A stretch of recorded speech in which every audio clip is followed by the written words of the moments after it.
আসসালামু আলাইকুম। দেশ ও দেশের বাইরে যে যেখান থেকে আজকে আমার ভিডিওটি দেখছেন, আশা করছি আল্লাহর রহমতে সবাই ভালো আছেন, সুস্থ আছেন এবং সেই সাথে নিরাপদ আছেন। আমরাও আলহামদুলিল্লাহ ভালো আছি।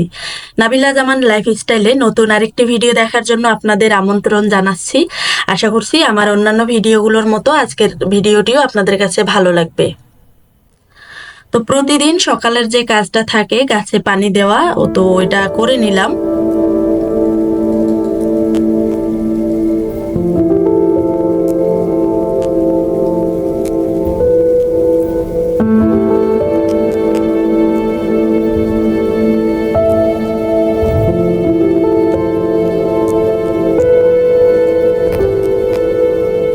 তো এখন সকালবেলা, তো সকালের নাস্তাটা রেডি করব। আর এই যে ফ্রাই প্যানটা, এটা তো নতুন কিনেছি।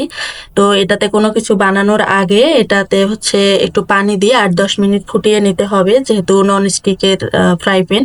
তো একটা কেমিক্যালের ব্যাপার থাকে। তো এই ফ্রাই প্যানটা যখন কিনেছি ওই সময় ইনস্ট্রাকশন দেয়া ছিল, তো সেই জন্য আর কি পানিটা ফুটাতে দিলাম। আর এইদিকে সকালের নাস্তার জন্য পরোটা বানাবো। আর এই ময়দাটা আমি আগে ময়ান দিয়ে নর্মাল ফ্রিজে রেখেছিলাম, তো এখন বের করে নিলাম। এখন আর কি এটা দিয়ে পরোটা বানায় নিব।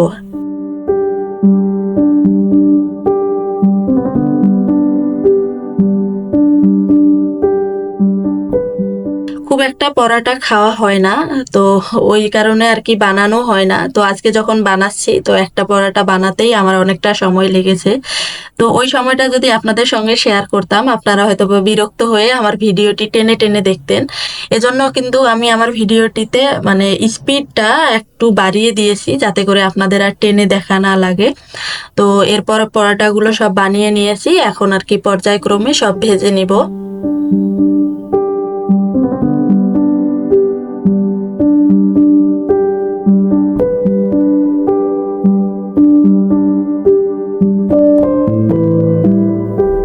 তো পরোটাগুলো আমি একটু মানে মচমচে টাইপের করে ভেজে নিয়েছি, এরকমটা খেতে ভালো লাগে। আর ইদানিং যখন আমি রান্না করি তরকারি, তো একটু পরিমাণে বেশি করে করি। তো যেমন যে গত রাত্রে খাসির মাথার যে মাংস রান্না করেছিলাম, একটু বেশি করে করেছি, তো ওইটা গরম করে নিয়েছি। এখন হচ্ছে পরোটা আর হচ্ছে এই খাসির মাংস দিয়ে সকালের নাস্তাটা করে নিব।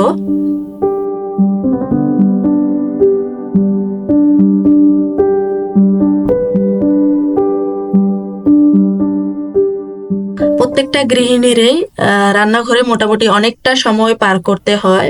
তো আর সেই সাথে প্রত্যেকটা গৃহিণীদেরই একটা মানে ইচ্ছা থাকে, স্বপ্ন থাকে, সুন্দর একটা রান্নাঘর থাকবে, সেই সাথে সুন্দর সুন্দর থালাবাটি থাকবে। তো এইগুলো আসলে মেডিসিনের মতো কাজ করে গৃহিণীদের জন্য। তো আমার এই থালাবাটি, বাসনপত্র যেগুলো আছে, এগুলো আমার অনেক পছন্দ। তো এগুলো আমি যত্ন করেই পরিষ্কার করি। তো এই যে থালাবাটি পরিষ্কার করছি, আমার মনে হয় 24 সালে আমি একটু বেশি পরিষ্কার করেছি, কারণ অন্যান্য সময়তেও মানে কাজের খালা ছিল। তো এখন আর কি যেহেতু সিলেটে আসার 1 বছর হয়ে গেল, এই 1 বছরে কাজের খালা নেওয়া হয়নি, যার কারণে আমি পরিষ্কার করছি। সেই হিসাবে 24 সালটা আমার কাছে থালাবাটি পরিষ্কার করা একটু বেশি মনে হয়েছে, আমি করেছি। আর এই যে বোলগুলো, এগুলো নতুন কিনেছি, এগুলো পরিষ্কার করে নিচ্ছি। তো আজকে এগুলোতে রান্নার পর তরকারিটা এটাতেই আর কি সার্ভ করব, সেজন্য পরিষ্কার করে নিলাম।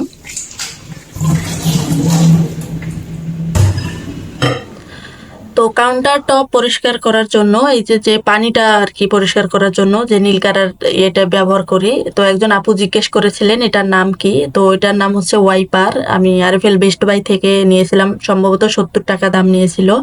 আর এই যে কাচের জারগুলো, এখানে হচ্ছে মানে কাগজের যে লেবেলগুলো থাকে, এগুলো উঠানোর পরও আঠাটা লেগে থাকে, উঠতে চায় না। তো এটা আমি হালকা গরম পানি দিয়ে আর একটু ডিটারজেন্ট দিয়ে ভিজিয়ে রেখেছিলাম। তো এখন আর কি মাজুনি দিয়ে ঘষে নিলাম, সুন্দর মতো উঠেছে। এখন একটা তাওয়াল বিছিয়ে দিলাম, তারপর যে জারগুলো আছে ওগুলো পর্যায়ক্রমে ধুয়ে রেখে দিচ্ছি। যেহেতু কাঁচের জার, যাতে ভেঙে না যায় এই রিস্কটা নিতে চাচ্ছি না, এজন্য একটা তাওয়াল দিয়ে দিলাম। আর এই কাঁচের জারগুলো আমি আলাদা করে কিনি নাই, এগুলো হচ্ছে মেয়োনিজ তারপর মধু কিনেছিলাম, ওই জারগুলোই আর কি, এগুলো আমি রিইউজ করব।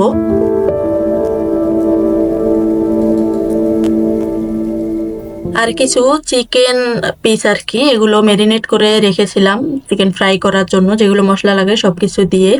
তো সকালে যেহেতু পরোটা খেয়েছে হুমায়রা, এখন যখন আমি কাজ করব ওর পেটে খিদা থাকলে আমার আশপাশে ঘুরঘুর করবে আর কান্নাকাটি ঝামেলা করবে। তো সেজন্য আর কি এগুলো একটু ভেজে নিচ্ছি।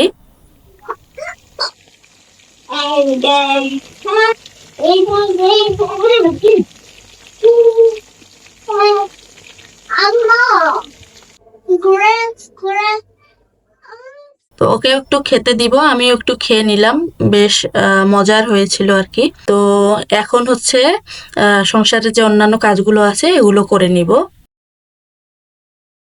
এখন পর্যন্ত যারা আমার ভিডিওটি দেখছেন হয়তোবা ভিডিওতে একটা লাইক দিতে ভুলে গেছেন, প্লিজ ভিডিওতে একটা লাইক দিয়ে ভিডিওটি কন্টিনিউ করবেন।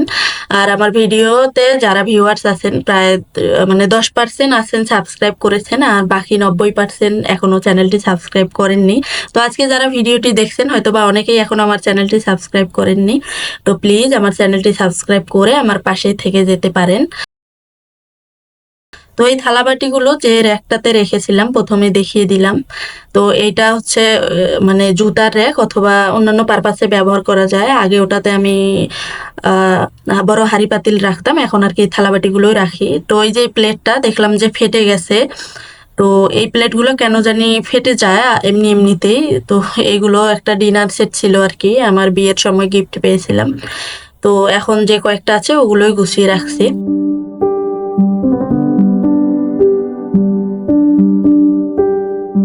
তো এই যে আর এই জগটা, এটা অনেক পছন্দের একটা জগ কিনেছি, তো এখনো আর কি ব্যবহার করা হয়নি, তো ওইটাও আর কি এখন গুছিয়ে রাখছি। তো এই র্যাকটা এখন আমার খুবই মানে গুরুত্বপূর্ণ। আসলে স্থান কাল সময় পরিস্থিতি ভেদে জিনিসের কিন্তু গুরুত্ব বাড়ে কমে।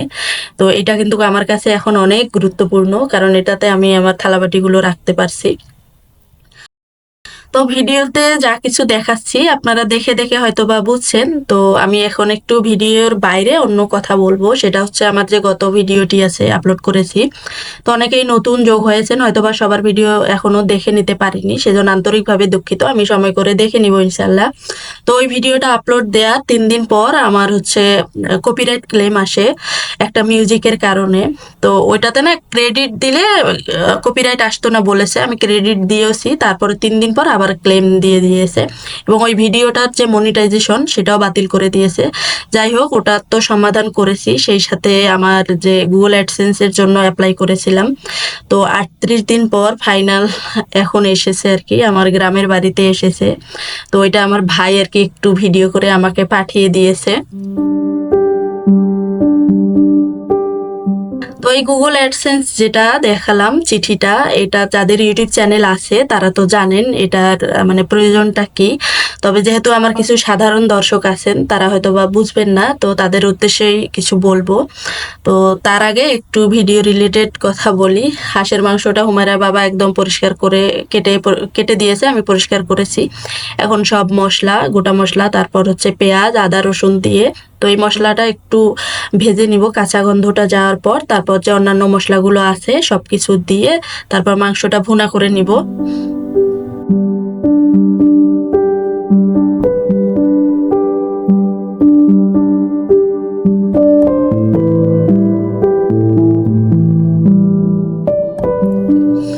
আচ্ছা, এই যে গুগল অ্যাডসেন্সটা এটার মানে প্রয়োজনটা কেন সেটা একটু বলি। সেটা হচ্ছে একটা ইউটিউব চ্যানেল খোলার পর হচ্ছে 1000 ঘন্টা 1000 সাবস্ক্রাইবার এবং 4000 ঘন্টা ওয়াচ টাইম হওয়ার পর চ্যানেলটা কিন্তু মনিটাইজেশন করা হয়, এবং ওই সময় একটা আর কি অ্যাকাউন্ট খুলতে হয় গুগল অ্যাডসেন্স নামে, যেমন ব্যাংক অ্যাকাউন্ট আমরা খুলি নর্মালি। তো এই গুগল অ্যাডসেন্সটা হচ্ছে একটা ভার্চুয়াল অ্যাকাউন্ট। তো মনিটাইজেশন হওয়ার পর বিভিন্ন কোম্পানিগুলো তাদের পণ্যের অ্যাড দেখানোর জন্য গুগলকে একটা টাকা পে করে। আর ওই গুগল কিন্তু ইউটিউবে ভিডিওগুলো যে অ্যাডগুলো আছে এগুলো দেয়, আর কোম্পানিগুলো যে একটা টাকা পে করে ওখান থেকে আমাদের যারা ইউটিউবার আছেন তাদেরকে একটা পার্সেন্টেজ আর কি দেওয়া হয়, আর ইউটিউবের কাছে একটা পার্সেন্টেজ দেওয়া হয়। তো আপনারা যে ভিডিওতে অ্যাডটা দেখেন ওটা থেকেই মূলত যে টাকাটা ইনকাম হয় ওইটা হয়। তো এই যে চিঠিটা এসেছে মূলত এখানে একটা পিন আছে, তো এই পিনটা দিয়ে গুগল অ্যাডসেন্সে পিনটা সাবমিট করলে তারপর হচ্ছে গুগল অ্যাডসেন্সে যে $10 যখন জমা হয় তখন মূলত আর কি আবেদন করা লাগে। তো ওইটা আমি আবেদন করার পর পিনটা এসেছে। এখন পিনটা সাবমিট করলে তারপর যখন $100 জমা হবে ব্যাংক অ্যাকাউন্ট সেই সাথে যোগ করতে হবে ইসলামী ব্যাংক অথবা ডাচ বাংলা ব্যাংক বা অন্যান্য যেটা সুবিধা হয়। তো $100 হওয়ার পর ওই টাকাটা হচ্ছে ব্যাংকে যাবে, ওখান থেকে আর কি উইথড্র করে নেওয়া যাবে।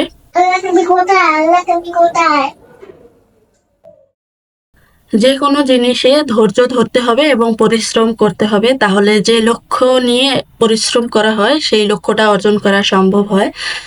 ধৈর্যহারা হওয়া যাবে না। তো আমার কিন্তু যে গুগল অ্যাডসেন্সের চিঠিটা আসতে অনেক লেট হয়েছিল, তো এটা নিয়ে আমি একটু টেনশনে ছিলাম। আমি আবার রিসেন্ড করেছি 21 দিন পর, তারপর এসেছে আর কি, দ্বিতীয়বার এসেছে যেটাকে বলে। তো আমার যারা ইউটিউব পরিবার আছে তাদেরকে অসংখ্য ধন্যবাদ। আমার এই ছোট্ট অর্জনটা আম মানে সফল করার ক্ষেত্রে আপনারা সহযোগিতা করেছেন, সেজন্যে আরেকবার ধন্যবাদ জানাচ্ছি। তো দুপুরে খাওয়া-দাওয়া শেষ করেছি। তারপর বিকেলে একটু বাইরে বের হয়েছি একটু কেনাকাটা করার জন্য। এই তো আমরা একটু মার্কেটে এসেছি। হুমায়রার কিছু কেনাকাটা ছিল, সেই সাথে আমারও ছিল। তো বোরকা দেখতে এসেছি, বোরকা নিবো। তো এখান থেকে একটা পছন্দ করেছি। ইনশাআল্লাহ হয়তোবা নেক্সট ভিডিওতে আপনাদের সঙ্গে শেয়ার করব। এরপর অনেক সময় ঘোরাঘুরি করেছি, কেনাকাটা করেছি। তো বেশ ক্ষুধা লেগেছে। তারপর একটা রেস্টুরেন্টে এসেছি খাওয়া-দাওয়া করার জন্য।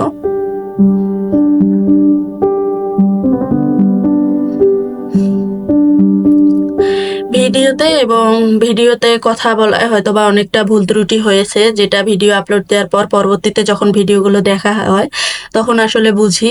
তো এই ব্যাপারটা একটু ক্ষমা সুন্দর দৃষ্টিতে দেখবেন। আর আজকে খেতে বিদায় নিয়ে নিচ্ছি। ভিডিওর যেহেতু একদম শেষ পর্যায়ে চলে এসেছি। সবাই ভালো থাকবেন, সুস্থ থাকবেন। আমার এবং আমার পরিবারের জন্য দোয়া করবেন। আল্লাহ হাফেজ।